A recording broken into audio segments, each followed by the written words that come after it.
Another fuel tanker explosion in Lagos. 8 vehicles raced, many burned to death. University of Jos confirms killings of students as military intervenes. President Buhari condemns killings, saying perpetrators will face the law. In international news, U.S. military carries out airstrikes in Somalia, 9 militants killed. And in sports, Super Eagles coach Genabrola invites Moses Simon. Forward Junior International Isaac's success, seeming Wako dropped ahead of Libya clash.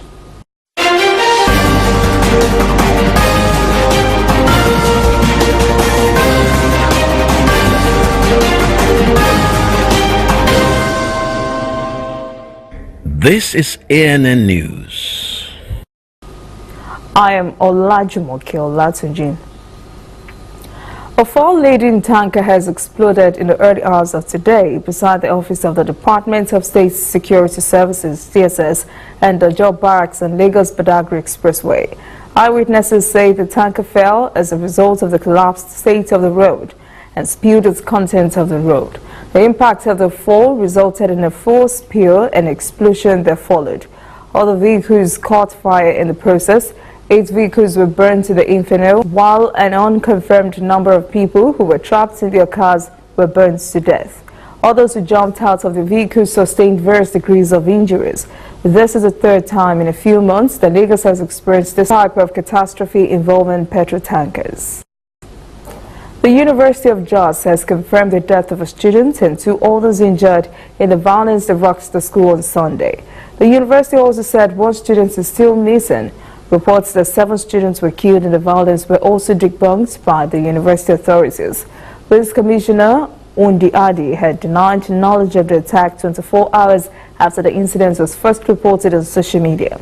The school management says one of the 2 injured students is still receiving treatment while the other has been discharged. The All Progressives Congress holds its National Assembly primaries for those aspiring for senatorial seats across the country. 13 senators will battle it out with other intending candidates for their respective constituencies. Hunkuyi and Sani, both Kaduna senators, are likely to have a hard time returning because of the disputes with Governor Nasir El-Rufai. Hunkuyi has since crossed to the PDP, but Sani has stayed with the ruling party. Some Adamawa State delegates, including members of National and State House of Assembly, have kicked against the rescheduling of Adamawa's governorship primaries by the National Working Committee of the All Progressives Congress. Addressing the agitated delegates, Governor Mohammed Bindo counseled them to take it easy and accept whatever was the outcome. He apologized for the development. The primaries were postponed when 2 of the 3 aspirants, Malam Nuhu Rubadu and Dr. Mahmoud Alilu, contesting with Governor Bindo, announced their withdrawal as a protest against the method adopted for the primaries and the choice of venue. Former Deputy Speaker of the House of Representatives, Emeka Ihedioha, has emerged the senatorial candidate of the People's Democratic Party in Imo State. Ihedioha polled 1,723 votes to defeat the senator representing Imo East Senatorial Zone, Samuel Anyanwu, who came second with 1,282 votes. Province Committee Chairman Imam Mwala commended the delegates for the peaceful turnout. The People's Democratic Party leadership in the Southwest Zone have asked President Muhammadu Buhari and security agencies not to victimize Ekiti State Governor Ayodele Fayose after he leaves office as State Governor in a few weeks. The PDP also condemns the role of the federal government and the Independent National Electoral Commission, INEC, in the governorship elections in Ekiti and Osun State. At the meeting with Chief Olabode George, the National Vice Chairman in Southwest, Eddie Olafeso, Ekiti State Deputy Governor, Olushola Eleka, Deputy Publicity Secretary of the party, Diro Odeyemi, and the Zonal Secretary, Bumi Jayo. The Non-Academic Staff Union of Education and Associated Institutions, NASU, is demanding for an upward review of budgetary allocations to the education sector. The union also expressed sadness over the federal government's decision to unilaterally adjourn and thereby stall the work of the National Minimum Wage Committee. NASU President Comrade Chris Ani said the federal and state governments have not accorded the funding of education the priority it deserves. Ani says, quote, "The budgetary allocation to education at the federal level is a far cry from the UNESCO recommended 26% of annual budget or 18% of the nation's GDP. He said lack of adequate funding is responsible for some of the challenges in the sector, including the problem of brain drain, lack of adequate incentives and motivation for workers, as well as students' unrest. Nigeria was absent on the International Labour Organization list of developing countries that have made progress in global pension coverage. The ILO hinted of improvements and progress in pension coverage globally, but indicated the benefits are still very low. A current ILO report shows that while African countries like Mauritius, Namibia, Seychelles, South Africa, Swaziland, Botswana, Cape Verde, Lesotho and Tanzania made the list, Nigeria, the supposed giant of Africa, did not because of its very poor pension system. The report further says that while 68% of older persons around the globe receive a pension, the benefits levels remains inadequate. The Nigerian National Petroleum Corporation (NNPC) says it made a trade surplus of 18 billion naira in May, higher than the 17 billion made in April. NNPC Group Managing Director Dr. Makanti Baru said the report indicated that the additional monthly trade surplus of almost $1 billion was mainly because of increased performance of some of the corporation's subsidiaries, which include the Nigeria Petroleum Development Company, Petroleum Products Marketing Company, Nigerian Pipelines and Storage Company, and Marine Logistics. Barrow added that the report indicated that the increase in performance was bolstered by relatively high production volumes of about 2 million barrels per day in April, which was sold in May, thereby reducing cost per unit. On national gas production, the report stated that 232 billion cubic feet of natural gas was produced in the month of May, translating to an average daily production of about 8 million standard cubic. International oil benchmark Brent crude extended its gains on Monday, rising to $84 per barrel, its highest level since November 2014. The further rise in oil prices came on the back of supply concerns before United States sanctions against Iran came into force next month. The recent increase in oil prices has prompted talk that crude could reach $100 per barrel for the first time since prices down in mid-2014, when Brent peaked at $115 per barrel. The Nigerian market is currently struggling with an overhang of close to 20 unsold cargoes from the 58-strong October loading program, while the November program, the largest in 6 months, had seen fairly muted demand so far. Coming up, African stories. Melania Trump touches down in Ghana, and later, U.S. military carries out airstrikes in Somalia, killing 9 militants.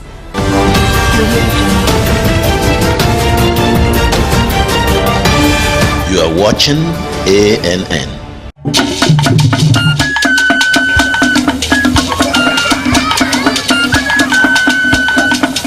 Are you sure you want to do this?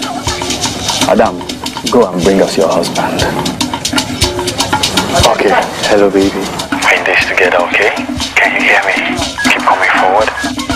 Wait, stop. You okay, lean to your right. Keep walking down, keep walking to the left. Yes. You're almost here. Keep going. You are here. Wow, you did it. I'm just so glad I didn't have to use my cane to do this. And I am so glad no other man got you before me. Let me be your eyes. We will never stop working to give you a network you can rely on, so you can enjoy life's special moments. MTN, everywhere you go.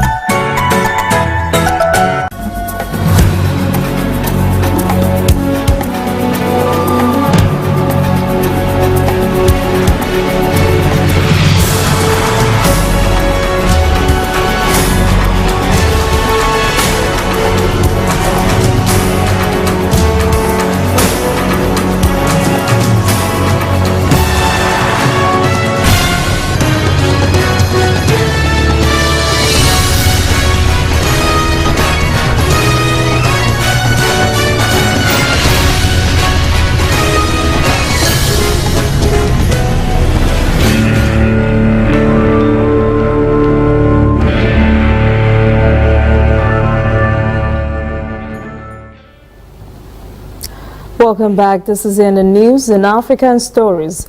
Most of the residents of Cameroon's Anglophone regions have ignored a curfew imposed in the area to coincide with the first anniversary of the declaration of an autonomous state called Ambazonia. Its flags were seen in several villages. We earlier reported a 48-hour curfew was announced on Sunday to restrict movement in the regions. Shops and bars were ordered to close, meetings of more than 4 persons were banned, and transportation was suspended. International Crisis Group says there are now more than 1,000 separatist fighters who control a significant proportion of rural areas and main roads in the English-speaking regions. Another elephant trampling story from Zimbabwe. Last week, one visitor to a wildlife park was trampled to death by an elephant. Now there's another close call. An unnamed German tourist was attacked by an elephant in another park in Zimbabwe.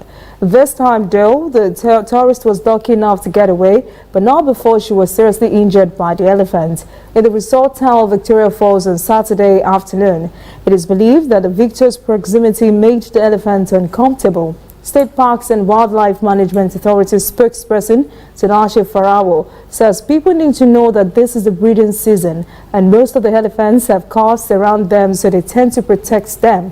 He urged tourists not to be daring around wild animals by feeding them or trying to get too close. The attack was the second incident in just under a week.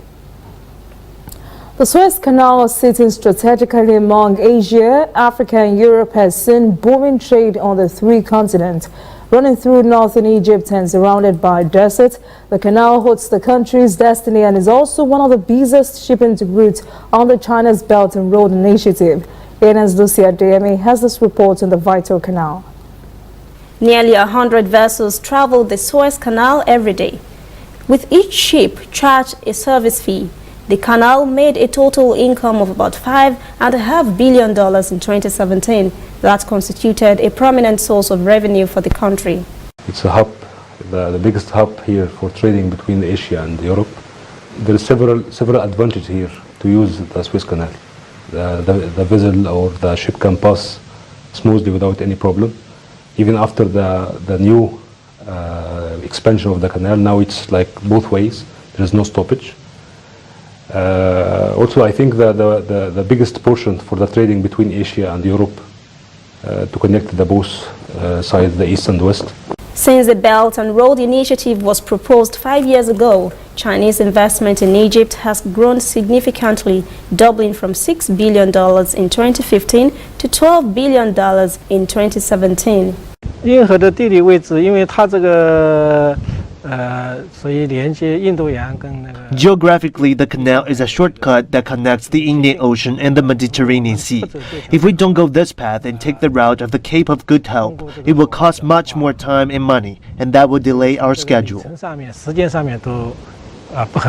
A Chinese industrial zone in the Suez Canal area is hosting almost 200 companies, employing 4,000 workers and more than $3 billion of investment.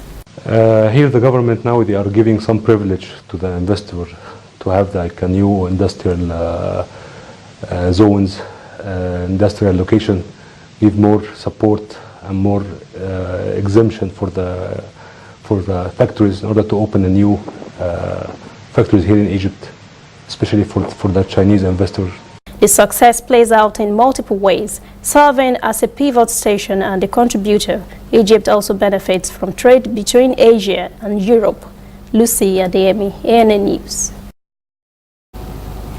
U.S. First Lady Melania Trump has kicked off a 2-day visit to Ghana on Tuesday on her first solo international trip to Africa. She visited an Accra healthcare facility shortly after her arrival. With help from the United States Agency for International Development, Mrs. Trump will explore ways to help Ghana enhance healthcare for mothers and their newborns. This is the first stop on a 4-country tour that will include tours of Kenya, Malawi and Egypt, where she intends to visit child health facilities and orphanages. She also plans to meet with caregivers on the continent. Ghanaian officials believe Mrs. Trump's visit will likely boost tourism in Ghana. Still ahead, U.S. military pummels Al-Shabaab in Somalia airstrikes, 9 militants killed. And later, Raw invites Moses Simon, Isaac Success, drops Simi Wako ahead of Nigeria-Libya AFCON qualifier.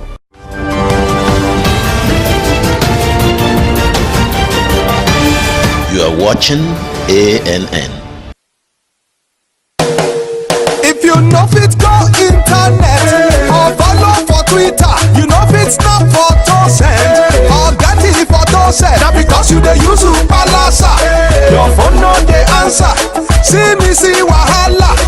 My brother, go get smartphone, yeah. Drop that Palasa phone. Phone wey no go for your hand, yeah. Drop that Palasa phone. Phone wey no fit take selfie. Drop that Palasa phone. No be correct phone, yeah. Drop that Palasa phone.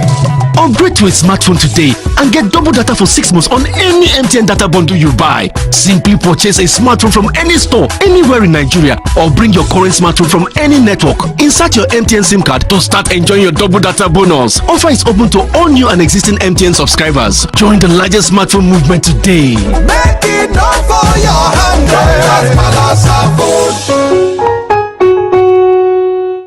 Whether in your house, at your office, on your phone or online, we are there. We have the facts behind the headlines. We cut to the chase with the news you really need. We cover every angle. We are the bigger, better news network. We are African News Network. ANN. Watch ANN News on MITV from a truly African spirit. Welcome back. This is ANN News and international stories. Indonesia is dealing with high death toll that have now surpassed the 1,200 mark in the devastating earthquake and tsunami that hit Sulawesi Island. Indonesian President Joko Widodo has called for reinforcements in a desperate search for survivors. Officials fear looting and lawlessness could set in and that the death toll could rise. Most of the confirmed dead are said to have come from Palu, a small city 1,500 kilometers northeast of Jakarta.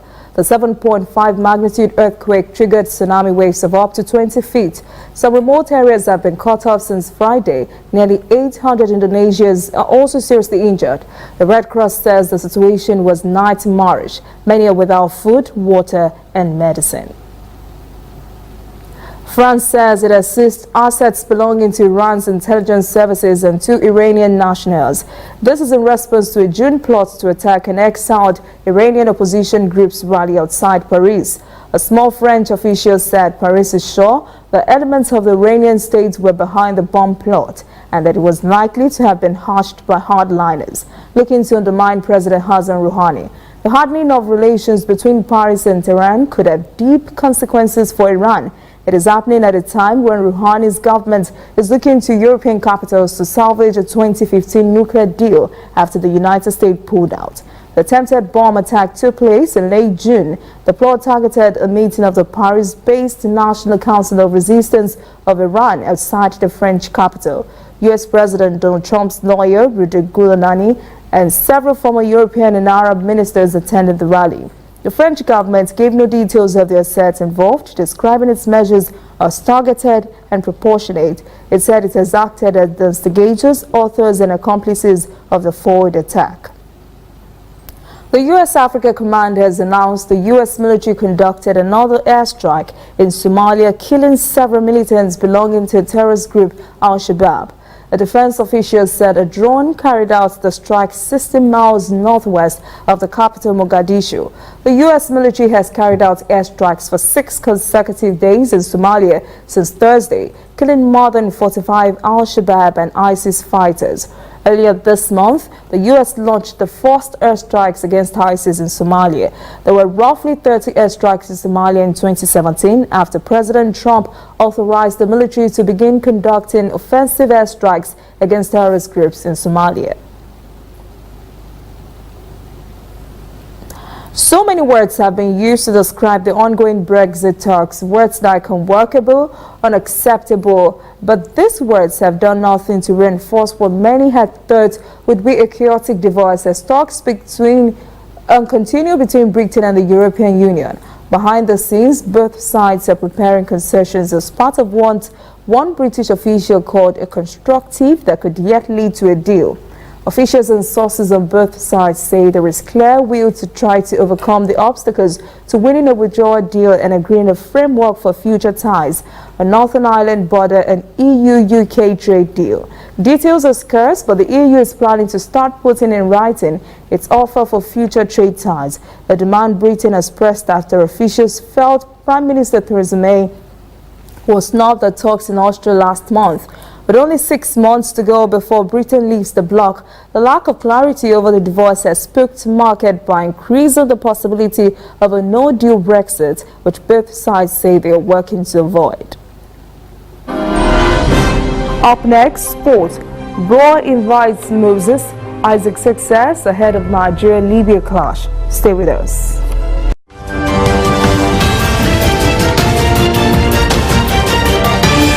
You are watching ANN.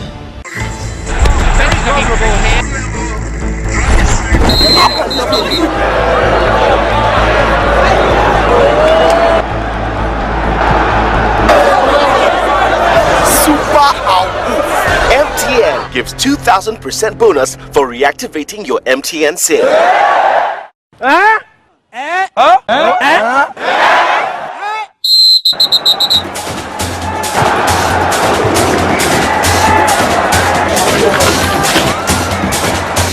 That's right. If you haven't used your MTN SIM for 45 days or more, recharge now and get 2,000% bonus. That's right, 2,000% bonus for your first recharge of every month.